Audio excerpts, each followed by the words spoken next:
AIDS,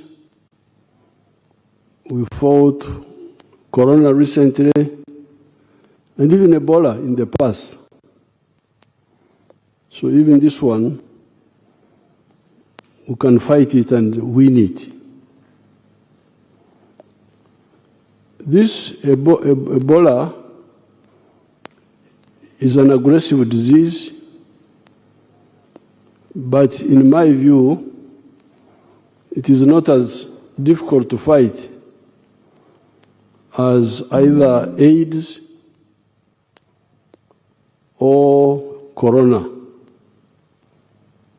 Especially Corona. Even AIDS was easier to fight, in my opinion.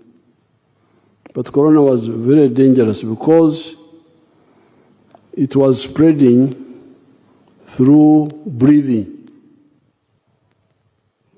which meant that if I sat with you in a taxi, even if I did not touch you through the air, you could infect me. And then it was also spreading through other ways. Now, the good thing with the Ebola is that it spread through contact. Contact. You must have contact. Ugonjwa wa Ebola tofauti na ugonjwa wa Corona unaambukiza kwa watu kukaribiana sana, sio kwa pumuzi. Ugonjwa wa Corona ulikuwa hatari sana kwa sababu ulikuwa unaambukiza kwa kupumuzi, lakini hii lazima muwe karibu sana, ndio naona ni rahisi kufaulu kwa ugonjwa huu. Now, how does it, if it is spreading only through contact and intimate contact, then it means really it is spreading because of carelessness. Carelessness.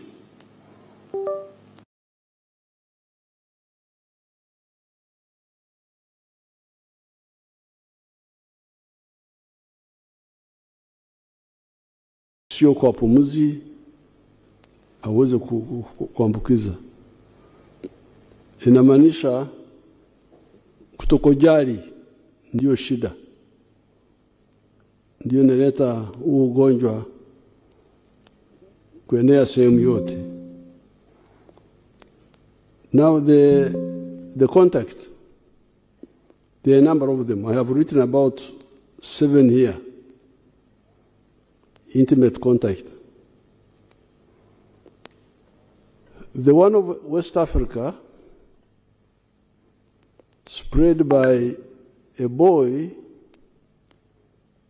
picking a mango which had been partially eaten by a bat,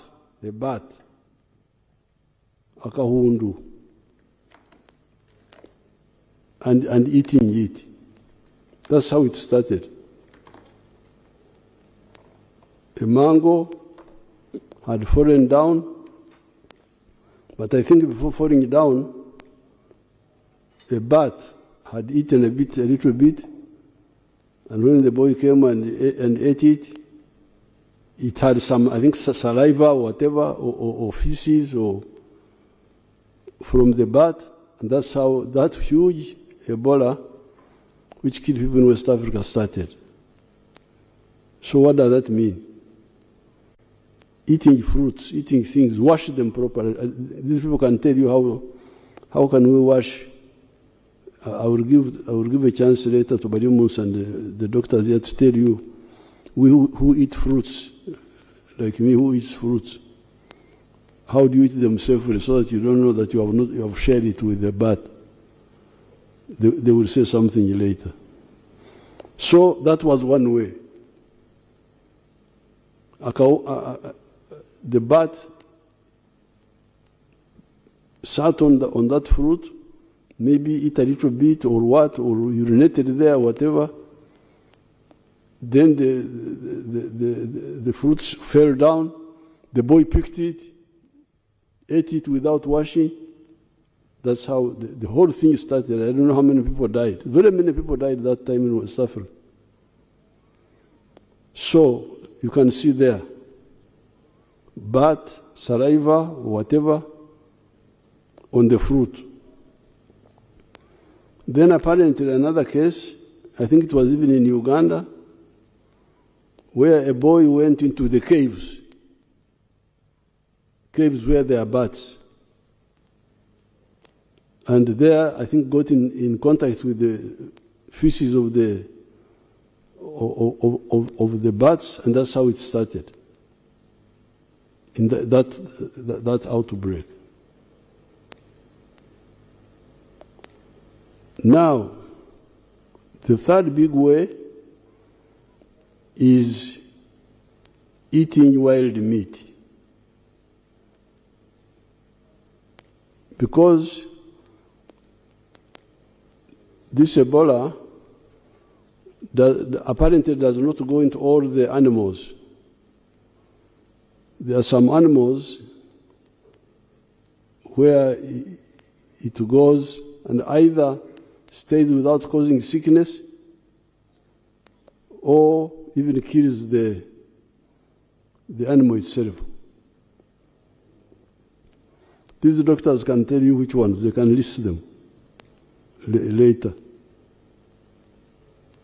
But one of them are the monkeys.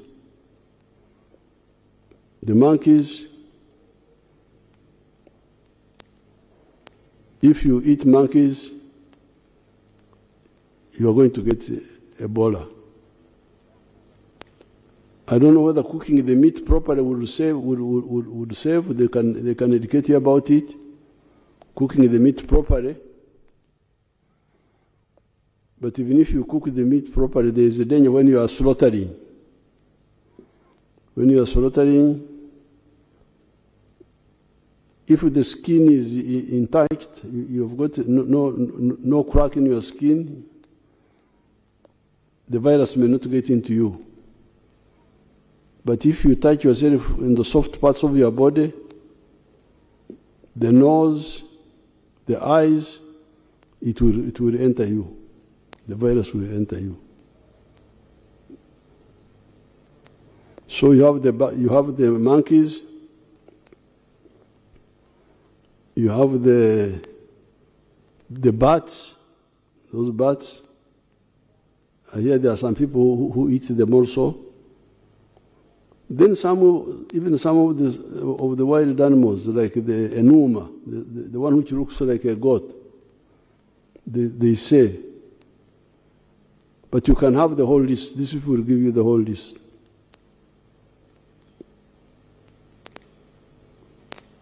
And that's why if we are eating meat bought from the abattoirs, you wouldn't get this problem because that meat is checked.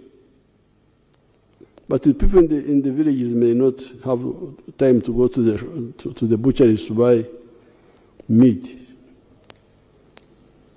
But be aware of those animals which harbor this virus.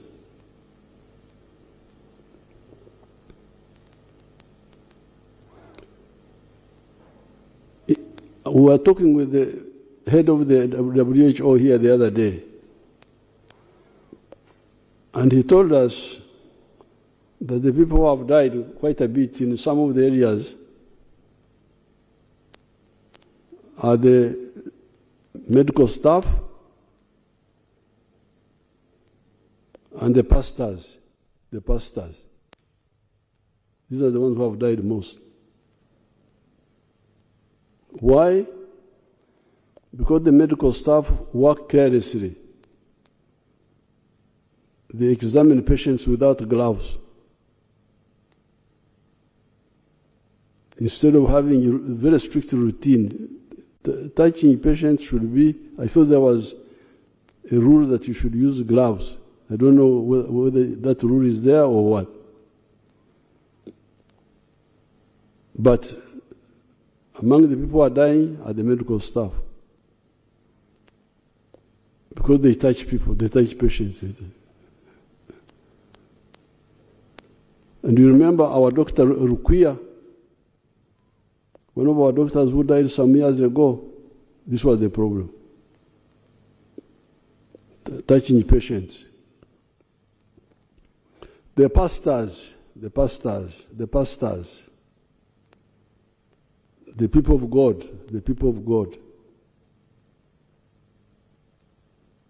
they are the ones who touch patients. That they are healing them. Healing them. If you pray, God, you can pray, God is not deaf. You will pray without touching. God is not deaf. He will hear you. This misuse of the other time when we had Corona here, the Archbishop of Canterbury came here. They said he wanted to bless me. I said, no, I don't. You bless me from a distance. Don't touch me. He couldn't touch me. I could not greet him even. I refused. What's all this? In the book of Genesis, it says, establish dominion over nature. This is science. Establishing dominion over nature is to understand science. Man was created on Saturday, after all the other creatures were created, and God told him, establish dominion over these creatures, because you are cleverer. So we should use science.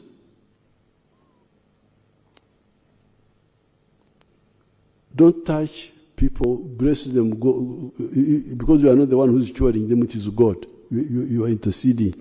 Talk. God is not deaf. He will hear you from a distance. When we had AIDS, I told Bishop Msere Kauma that time, I will never share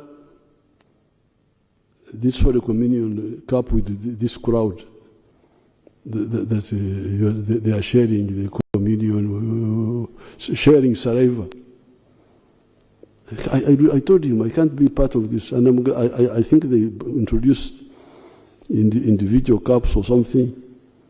I don't know how clean they are. So please stop abusing, being like the Pharisees, just to be seen, not really doing the work of God. Because that's what the Pharisees would do, praying on the street corners, so that God sees them. So that, no, not God, the people see that they are religious. So the people who are dying most, in some of the situations, I don't want to talk where, the health workers, the pastors, by touching.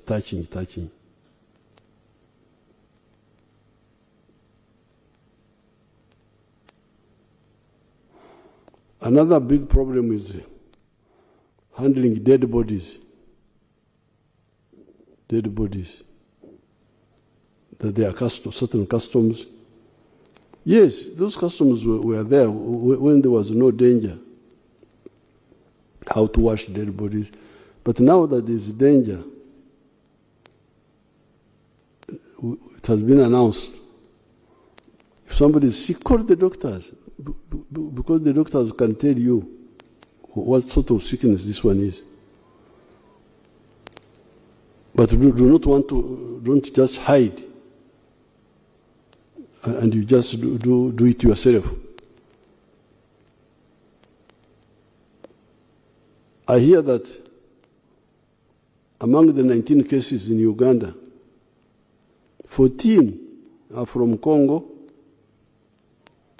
and they are from a family. They will tell us about it. from one family. Yeah.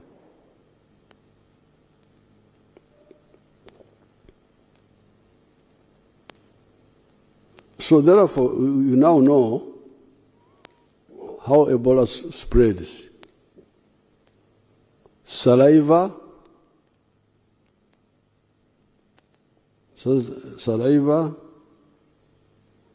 blood,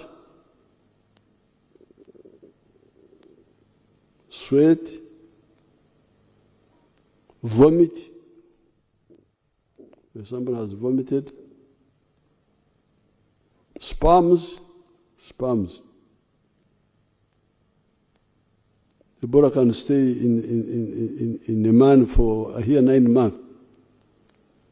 Yeah, that's what I hear. So this shaking of hands, please. I even told this WHO man, I saw him with the elbow. I said, please.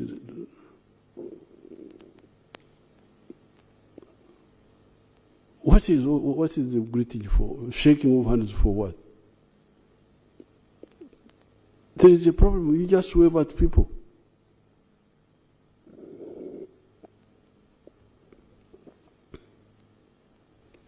Now, therefore, kwa hiyo huu ugonjwa wa Ebola unaambukiza kwa mate. Mate is saliva in Swahili. Kwa damu, kwa jasho, kwa nani za wanaume na wanawake,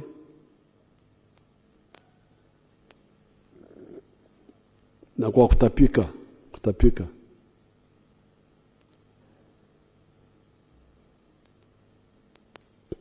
Na zile nyama ambazo za pori ambazo ziko na huu ugonjwa, ya kwanza ni nyani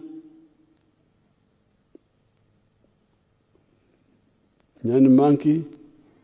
In the book of Genesis, popo ni bat, healing them. Na nyama zingine zinaonekana kama mbuzi huko porini, the ones who touch. Hizo zote zinakuwa zinaweza kuwa. This was the problem. Now with this disease in patients, there is no vaccine yet.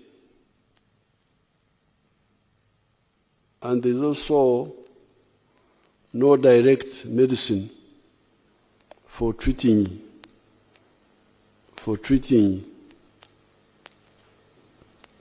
Ebola. The past, but it kills.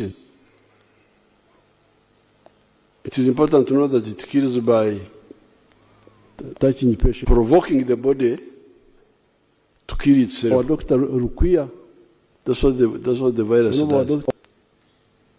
The virus enters the body, they touch people, and provokes it. Is there or what? To overreact. It's like a clever guerrilla who comes in a military camp, very strict route, where people are not well organized, and shoots. And then the soldiers start shooting one another in panic. That you should use gloves, because much of the death is caused by the high temperature. But among the people who are dying, caused by the body. The body tries to kill the patients, to kill the virus by cooking. By cooking. But among the people who are dying, raising the temperature. But in the end, it cooks itself. At the medical staff, it destroys its own organs.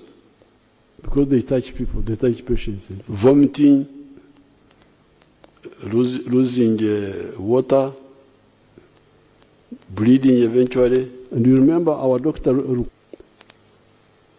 So that's why the good thing is that it is survivable. Because we really have survivors. We had survivors in the past. In the past outbreaks, we had survivors. These people can tell you how many survived the other time. I have some figures here, but I don't have time to go through them. But even now, we already have survivors. I think like 5. 5 have already survived out of the 19. 2 are the ones who died. 2. There are still 2 they have increased.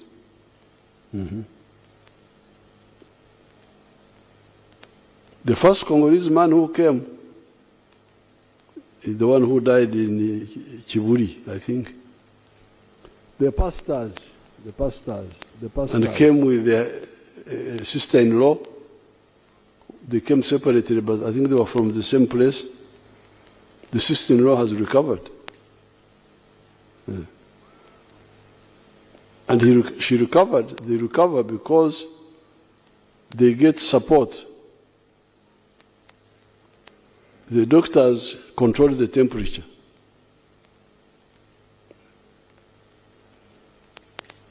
They tell the soldiers not to panic. The commander says, please, don't shoot aimlessly. Calm down, calm down. Have controlled shooting. So they control the temperature. They rehydrate.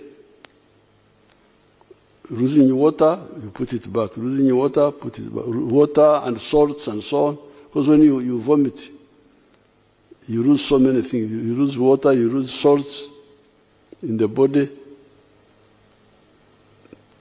You put them back.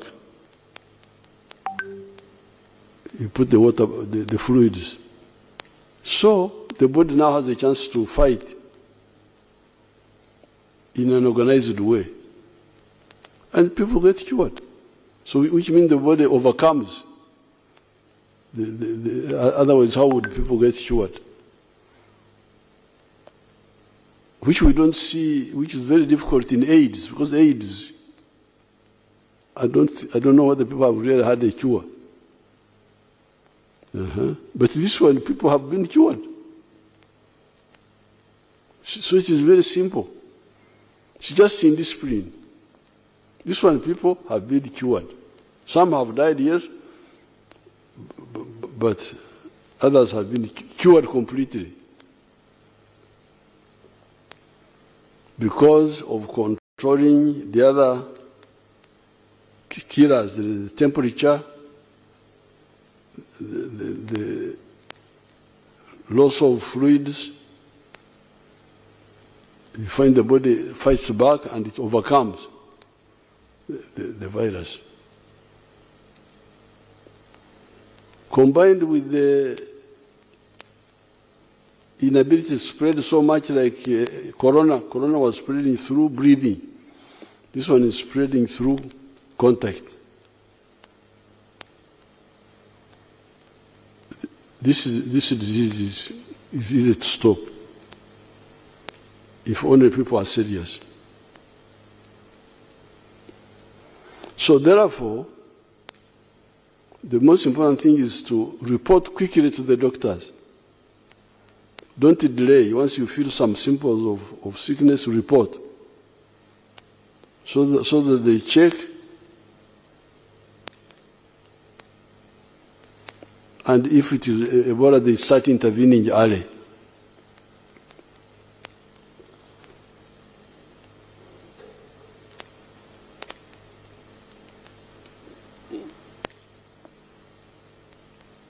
Now, because this corona is involving other countries, this Ebola is involving other countries, we have had to stop mass movements of people from neighboring countries, especially Congo.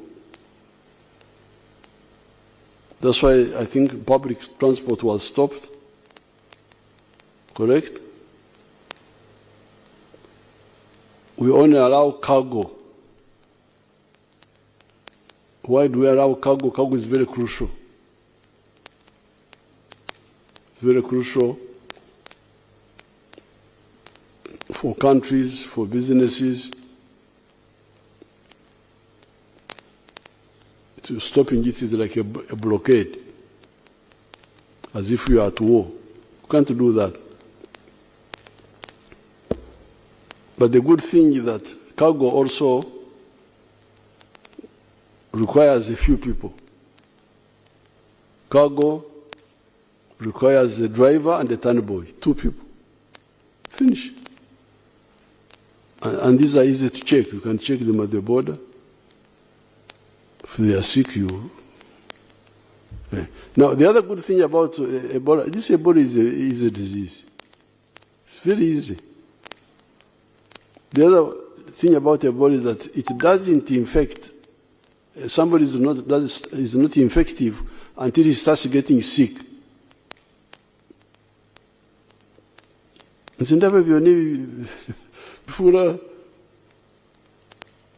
the people don't have my anger with sickness. I don't like sickness.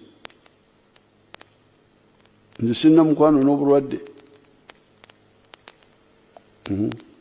don't like it. That's why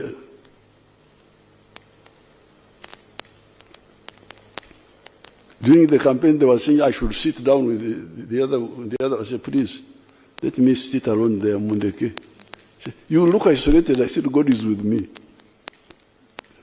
Don't worry about me.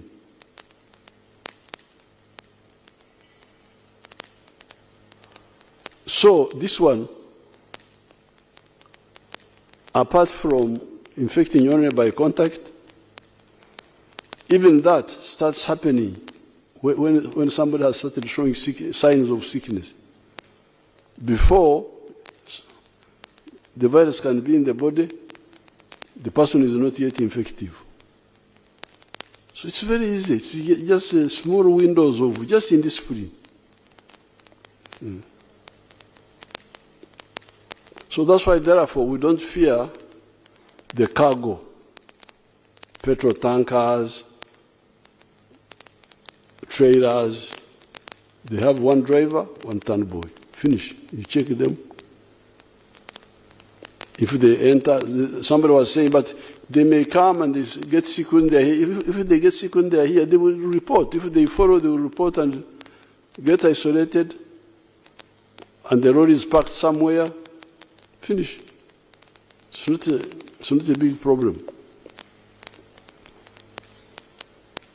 But the passengers, okuzinduka, abanyarwanda kwalito okuzinduka. When you are going to check on friends, you postpone that. It's not the same thing as cargo. Cargo is a matter of life. Cargo is petrol, is food, is fertilizers. We need more urgently than just okuzinduka.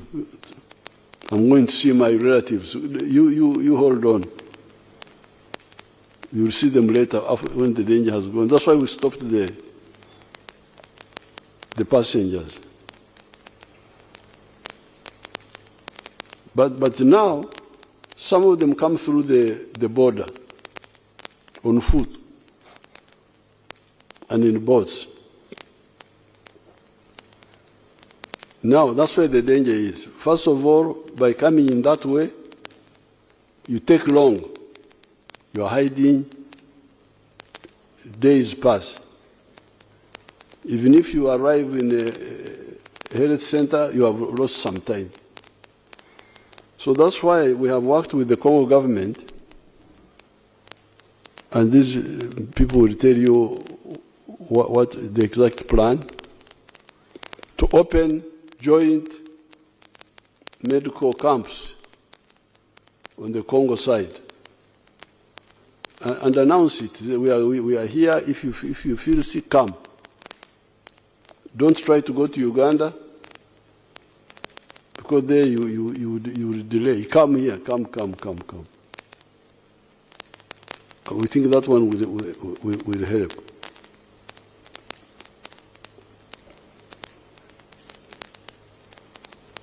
Now, when we are dealing with this matter, you hear some people talking of culture. There is the culture of washing dead bodies, the culture of eating this, eating that. But these cultures are there to preserve us, not to kill us.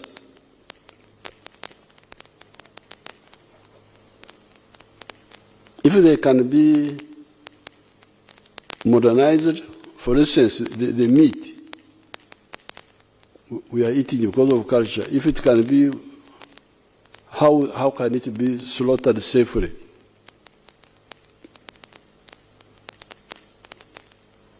And cooked safely. And then maybe you can continue. But if it can't, some of the cultures have to be reviewed. You remember when AIDS came, there was the culture of, Wanyankole called it Okwogera. Okwogera is wife inheritance. It was a duty, brother to inherit. In fact, even the Wanyankole have a saying that erisho ry'umuhunguzi oreba barakiro.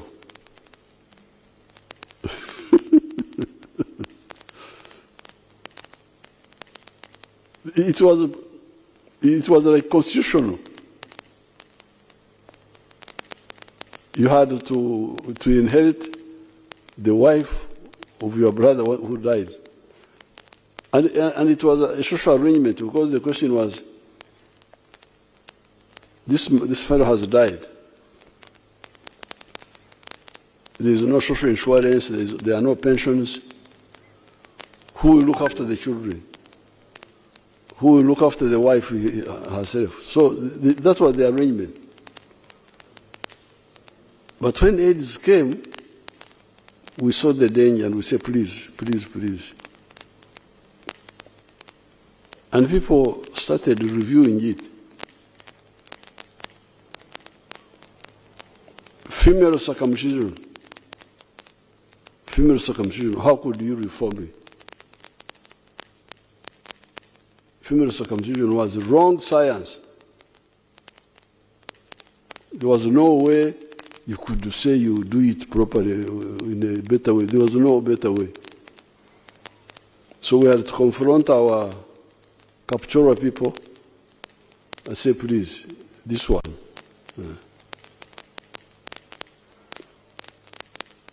This is what the Banyankole call embirito. Embirito is a cow which has died from anthrax. This one must be cremated. It can't be anthrax, because anthrax, even if you boil the meat may not, the virus may not die. Because some people tried to eat it, that they would boil the meat and they died. So some of the cultures need to change. The Banyankole used to drink milk without boiling it, until we found that, until we came to know what Louis Pasteur, the Frenchman, who first saw the microbes, we started knowing what he had seen, that there are microbes in the milk which we don't see. And we had to boil it, we had to abolish that culture. So I appeal to our people to review those cultures. Now, but also connected with all this is the issue of invading the forests. I will get time and write something about the trade order and the environmental restoration which I see going on. I will have something and write.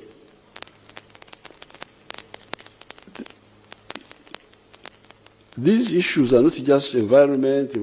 It is also survival, our survival.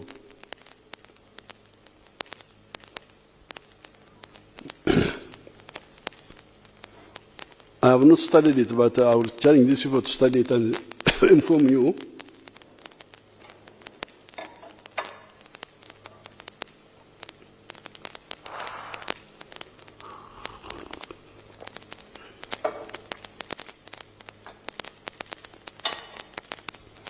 The bats.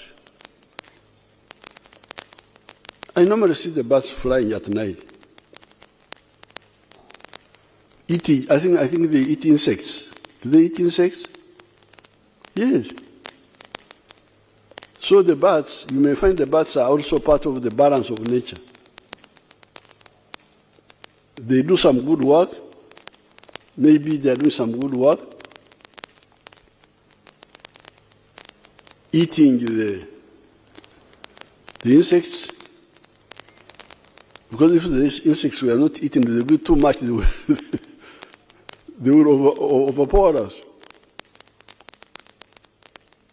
So I don't know whether it is correct to campaign for the extermination of the bats. If the bats are exterminated, is it good? But me, I suspect, because I normally see them eating insects.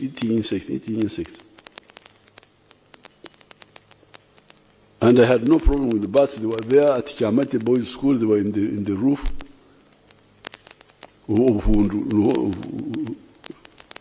were not bothering with them. Because they don't eat other things. It's only now that they have this problem. So, if they were in the forest, and we are not invading the forest, disturbing their habitat,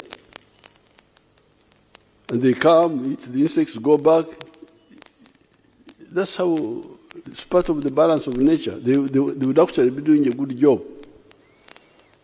But when we invade the forests and the caves and the what, and people, that's how we now provoke problems also.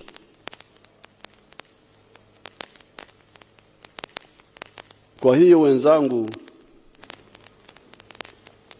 but when AIDS came, huu ugonjwa wa Ebola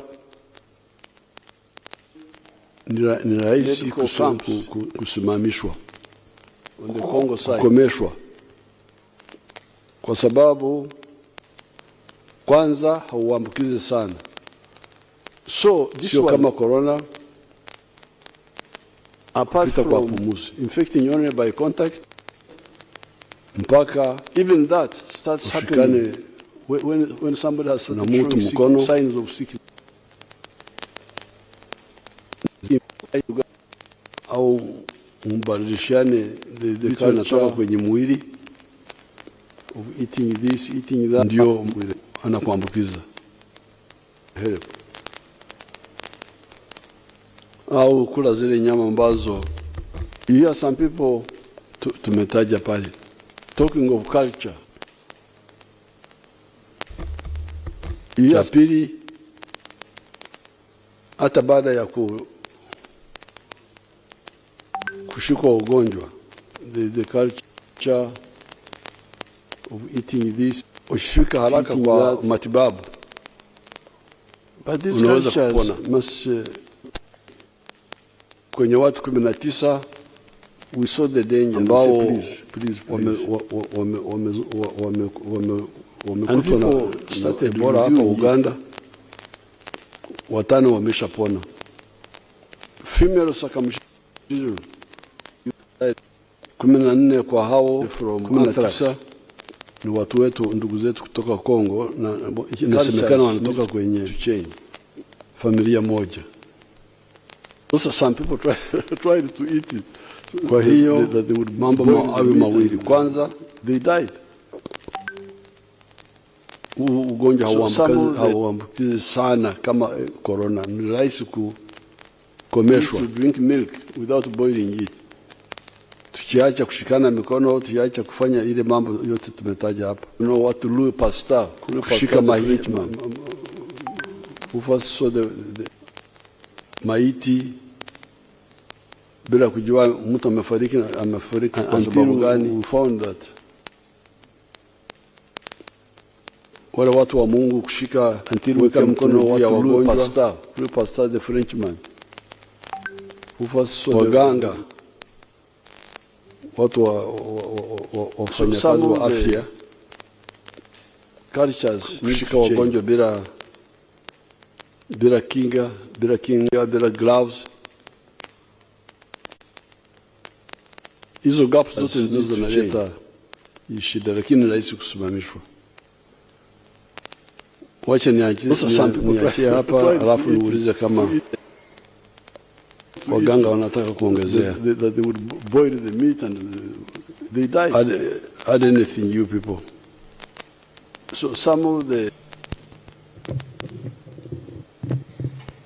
Thank you very much, Your Excellency, for that elaborate explanation need to change to the viewers and listeners about this disease, the Ebola outbreak. Your Excellency, like you have clarified, Ebola belongs to a group of diseases we call zoonoses or zoonosis.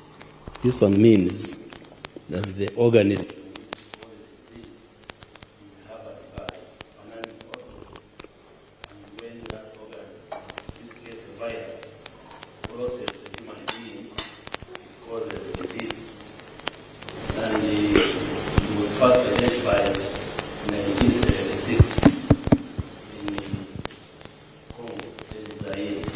culture from a river in northern Congo. In that community where it was first identified, but there was a simultaneous outbreak in Sudan, 1976. And since then, there have been outbreaks. Congo, DRC is now experiencing, I think, the 17th outbreak.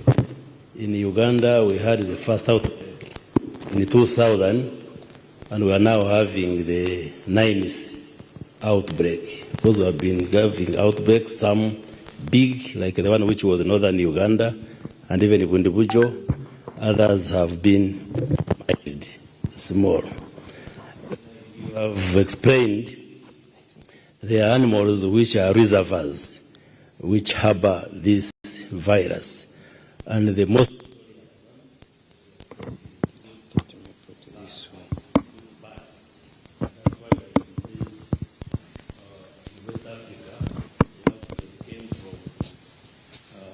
bird having affected the fruit, and then the young boy ate the fruit. But there are also other animals like monkeys and the non-human primates like chimpanzees. Even pigs have also been found to harbor, they can harbor this virus. And actually, information shows pigs and chimpanzees can actually fall sick. For them, they can even fall sick of this Ebola. And once it infects you, it takes 2 to 21 days to incubate before it develops into symptoms and one gets sick. Your Excellency, like you have emphasized, it's a dangerous disease, but maybe easy to manage or prevent if people followed the do's and don'ts, because it's not like COVID or others.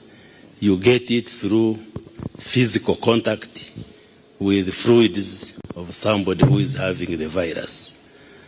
And when the virus maybe settles on in your hands, on the skin, then it enters through openings. If your skin is intact, the virus may not enter, but if it has abrasions or injuries, it can enter. Then also through the other body openings, like you may have the virus in your hands. If you touch your mouth, you touch your nose, touch your ears, eyes, sexual organs, like through sex, those are openings which can allow the virus to enter your body, and then it causes damage, like you have explained. This virus has different strains or types, up to 6. but those which cause disease in humans are mainly 3, and they are named according to where they were discovered.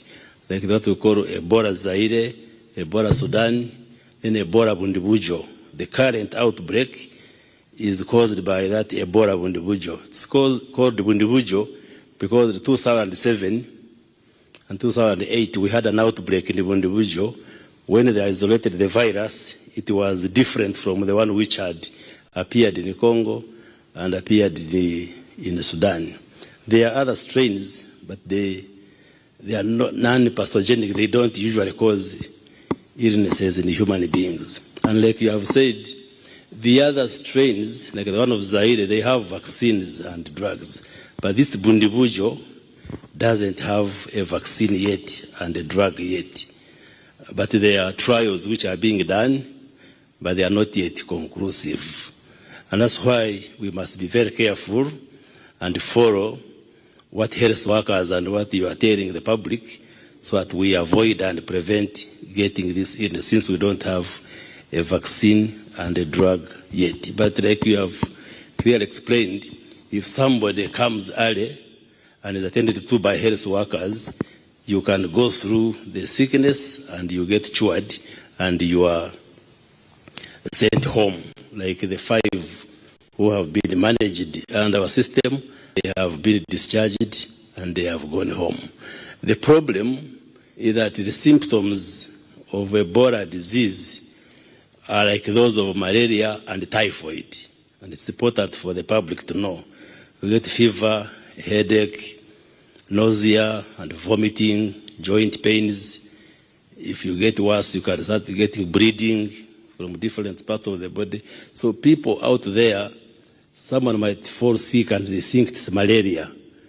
So it is important that if somebody develops any of these symptoms, especially if you have had contact with somebody who is sick or those who live on the borders with the DRC, it's important they go early enough to the health facilities because the health workers can manage these cases, Your Excellency.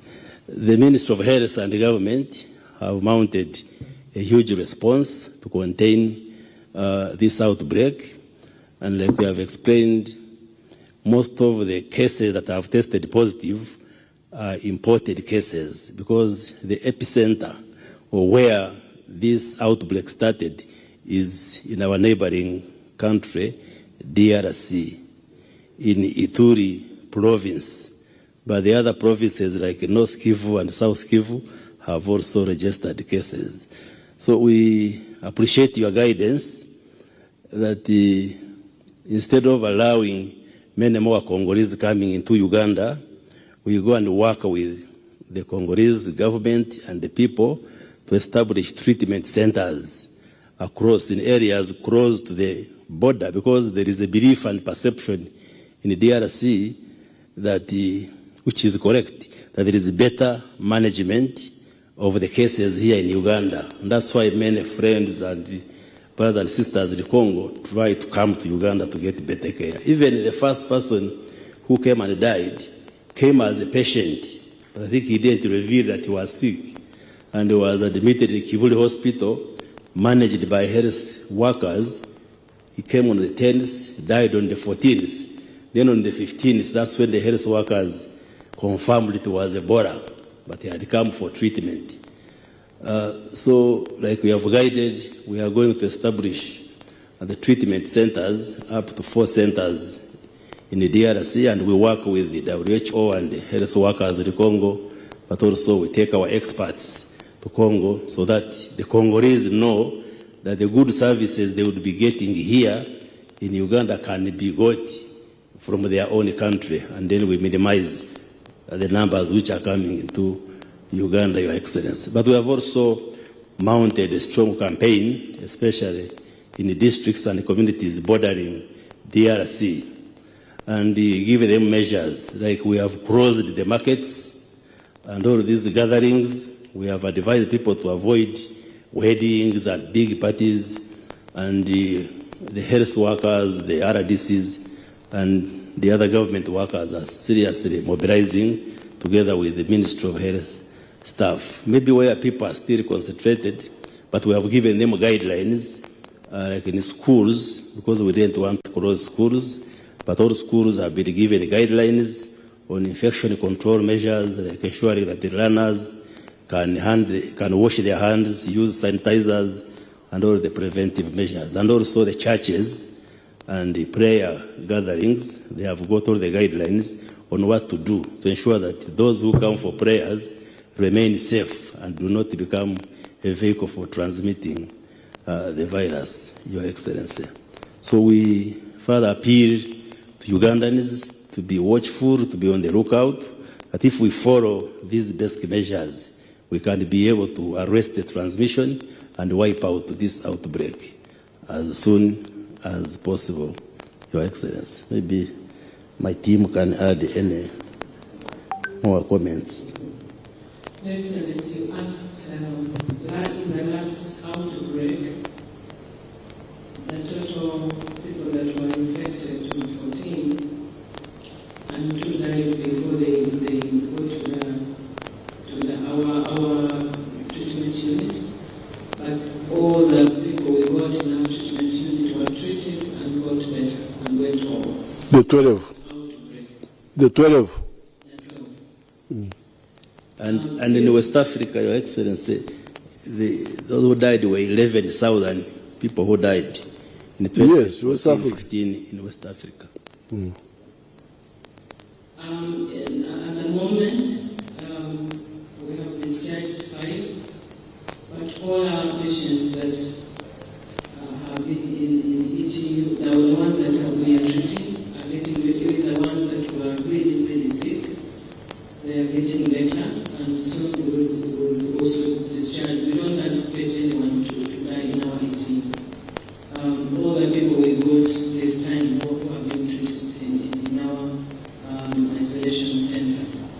But Excellency, I wanted also to add something that we are seeing of great interest that is going to add also the knowledge, global knowledge on Ebola. We have seen that when people start getting symptoms,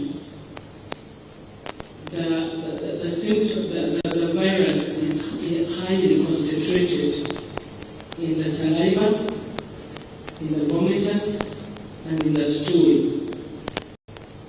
It is high concentration. It is much more concentrated in the Alimentary canal. intestinal system, more than even in the blood. Even the people who are clearing the virus, now we are changing our protocol because we don't go by only the blood, that when the blood is cleared of the virus, we let go. Even for women, for men we know that the semen keep the virus for a longer period. Some have gone to, as you said, up to 9 months. For women, we were very interested. We want also to check to know whether also in their fluid that virus stays for long. But what is very clear now is that even when people clear in the blood, the virus takes a little longer to clear in the saliva and in the stool and in the vomitus. So people even can clear, can get better, but when they are still shedding some virus, meaning that the alimentary canal is a very fertile ground for the virus to multiply, and really it's like a safe haven. I think that there is no strong defense in the alimentary canal that fights it, but also that's why it multiplies very, very fast. So we are saying, number one, that even when somebody has symptom of fever, do not share a cup. Do not drink on a bottle someone has drunk. Do not share a cup. Number two, for people who are in the villages, during mango times and all these fruits season, do not eat on any fruit that you have found that is bitten or it has some broken part, because you do not know what animal could have eaten that fruit. Number 3, right now, we do not encourage in church to use a cup for Holy Communion, because that is a big recipe for infection spread. Not just Ebola, but even other infections like hepatitis B. It's highly infectious in saliva, so you can infect. So we as we are educating the public, we are also gathering more evidence that will help us to refine our protocols on treatment, on prevention, and also on how we are going to continue engage the public on the prevention. Thank you, Excellency.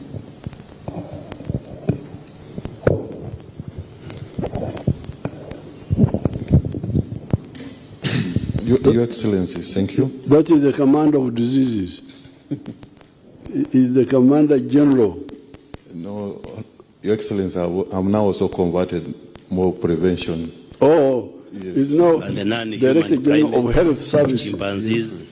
You want us to remain healthy rather than disease. Yes, please. So we don't have Your Excellency, a as vaccine. you clearly indicated, the people at But health risk are really workers the and health what you are workers. telling the public, Because so the that 5 we avoid cases and which we prevent got, getting this 4 illness, of since we them are don't, health workers.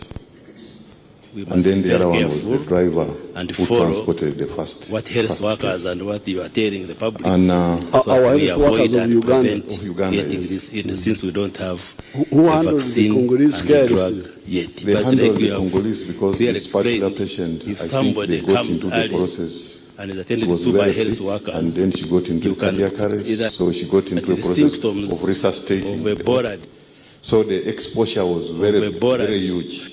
the Because problem also we are seeing that is that others the might be symptoms exposed, but they are of not Ebola disease getting, they are are not like those of seroconverting, they are malaria not getting the and disease. typhoid. So this It's particular important for group, the people early because it's after actually the health in one facilities, hospital, because the health workers that's in Kampala Hospital. can manage All the 4 happen to be what?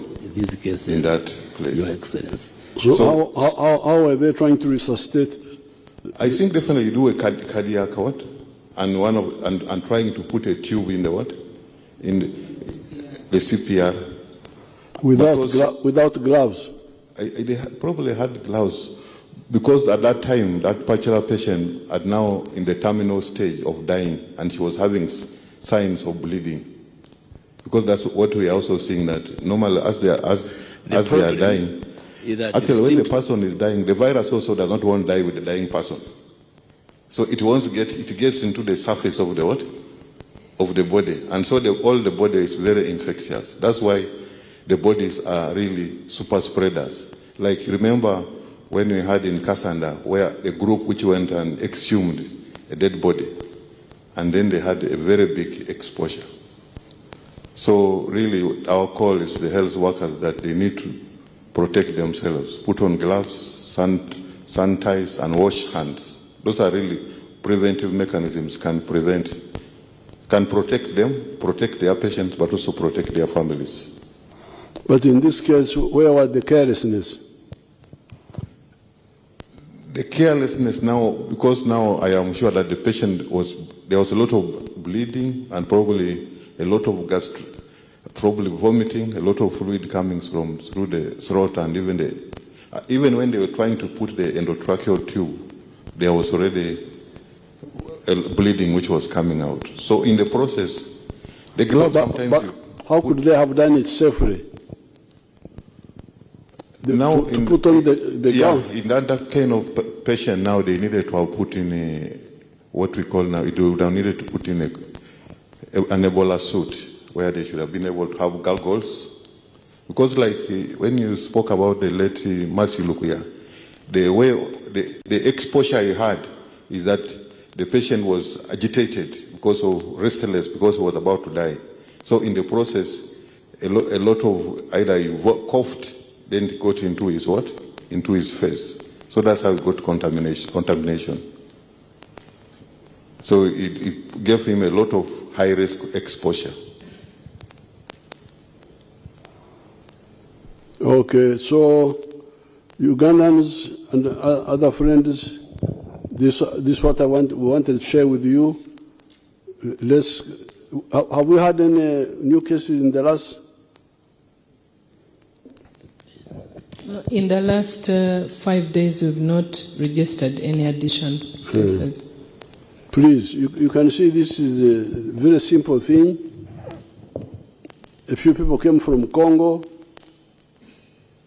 A total of how many now, including the ones who died are all Congolese? The two. So that means that 16 Congolese came, and the 14 included the two who died. The total are 14. Oh, 14, okay. The two died, 12 are the ones that we've been treating. So you people, Uganda, you can see now, this is just simple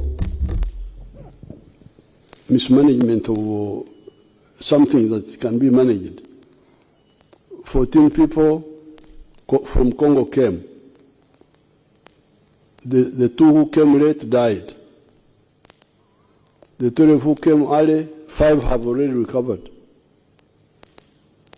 All the 5 are Congolese. One is a Ugandan, the driver. Okay. Then the 4 are Congolese. So out of the 12, Congolese, 4 have recovered. The Ugandans are 5, so 1 has recovered now. That means the ones who are still sick are 4. And they are all health workers. So the story is clear. Some sick people from Congo came, they were not handled carefully here. That's all.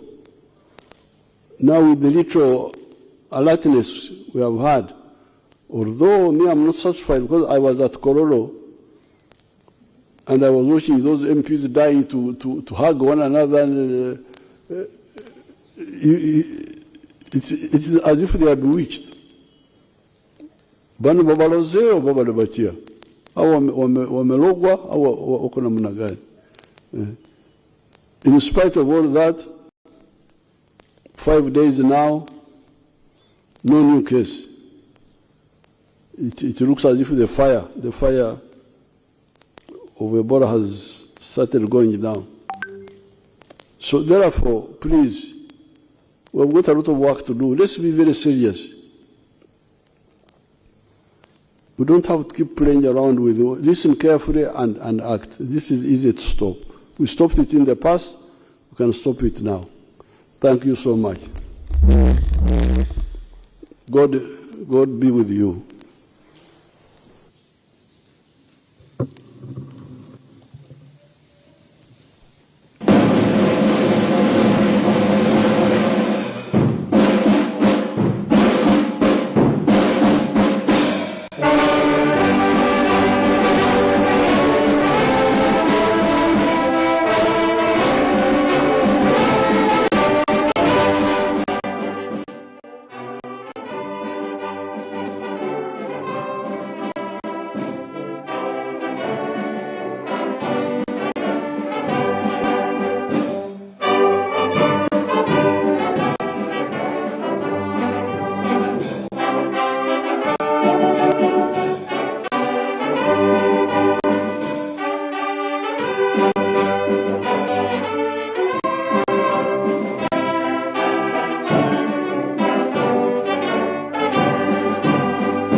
ndi mukyala muzadde buli oza engeri gye nkuumamu omwana wange nze neesiga